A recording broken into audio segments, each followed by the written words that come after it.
Hello everyone, my name's Steven. Behind the camera we got Tristan. Today we'll be talking about the moral and ethical codes of 5 major religions: Christianity, Islam, Judaism, Hinduism, and Buddhism.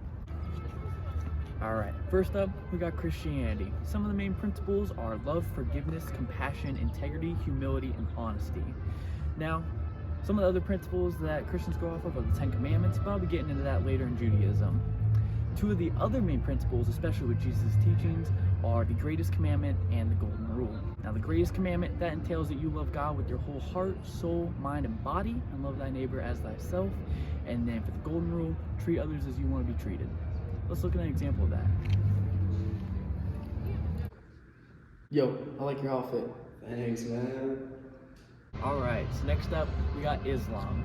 Now the principles are kind of similar to Christianity. We got kindness, humility, integrity, honesty, love, compassion, and especially respect for others. Alright, for Islam, we got the 5 pillars. First up, we got faith, shahada. That just pretty much entails believing in Allah and only Allah. Second up, we got prayer, salat. With that, Muslims pray about 5 times a day, just depending on their schedules. Thirdly, we got charity, or zakat. That pretty much just means giving back to your community whenever you can.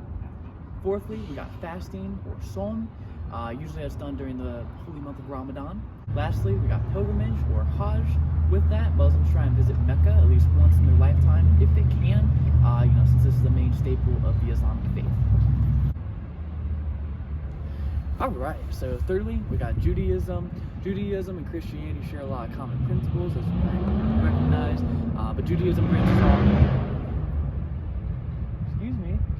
Branching off of Christianity, Judaism has a bit more emphasis on ritual observance, interpersonal relationships, the act of repairing the world, and social justice. Now, like I said, I go into the 10 Commandments a little bit more, so here you go.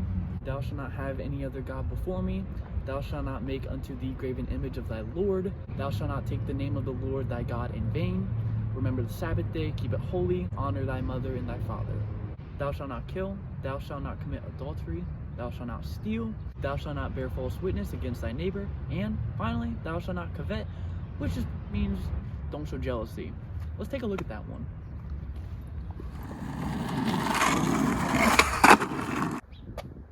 Oh, hell no. What's up, man? Yeah, Yarde. There's no reason to compare yourself to me. Don't be jealous. You're right. So next up, we have Buddhism, which is all about detaching from oneself, and because of that, we're going to be going over these 5 principles that talk about refraining from certain actions in life.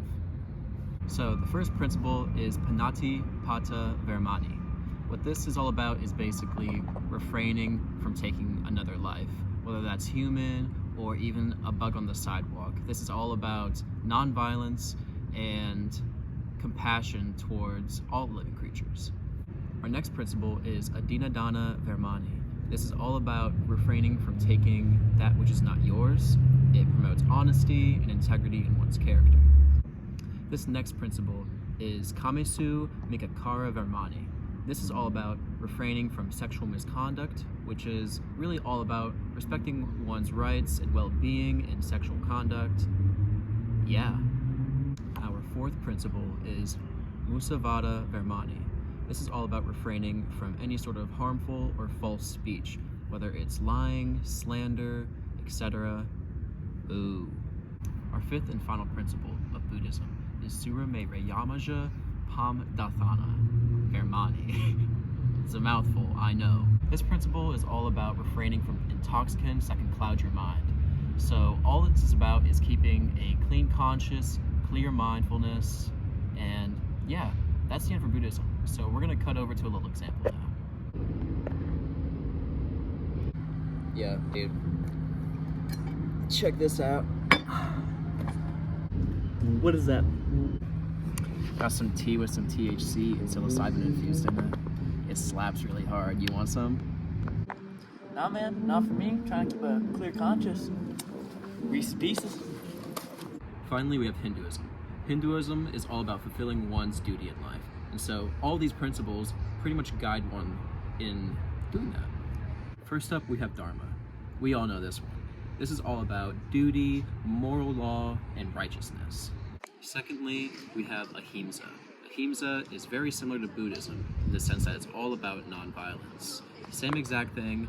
You don't want to harm any sort of living creature, no matter if it's a human or a cute little ladybug over here. It doesn't matter. Third up, we have sutya. Sutya is all about truthfulness. Basically, truthfulness in word and action is essential for spiritual growth. Fourthly, we have asteya, which is very similar to adinadana vermani in Buddhism, in the sense that it's all about non-stealing or honesty. You don't want to take anything that isn't yours or given to you by someone else. Number 5 is the brahmacharya. Basically, this is interpreted as celibacy, which is all about self-restraint in sexual conduct, but can also be encompassed in all sorts of pleasures in life. Finally, we have aparigraha. This is all about non-possessiveness or detachment from earthly desires, and seek of spiritual guidance and enlightenment.